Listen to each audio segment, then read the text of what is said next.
अभिनेत्री रेश्मा शिंदे पवनसह नुकतीच लग्नबंधनात अडकली। 29 नोव्हेंबर रोजी या दोघांनी लग्नगाठ बांधली। परंतु रेश्मा व पवन या दोघांनी दोन पद्धतीने लग्न केल्याचं पाहायला मिळते।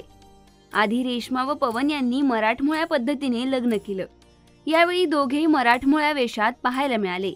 परंतु आता नुकतंच या दोघांचे काही नवीन फोटो समोर आले असून रेश्माचा नवरा साऊथ इंडियन असल्याने रेश्मा व पवन या दोघांनी दाक्षिणात्य पद्धतीने लग्न केल्याचं पाहायला मिळते।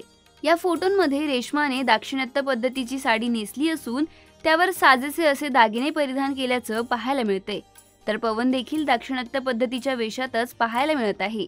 त्यामुळे दोघेही या लुकमध्ये सुंदर दिसत आहेत। तर तुम्हाला रेश्मा आणि पवन यांचा साऊथ इंडियन लुक आवडला का हे आम्हाला कमेंट करून नक्की कळवा।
मराठी चित्रपटसृष्टीमधील latest update, original web series, shows, गाणी आणि एंटरटेनमेंटसाठी आमच्या चॅनलला सबस्क्राईब करा आणि बेल आयकॉन दाबायला विसरू नका।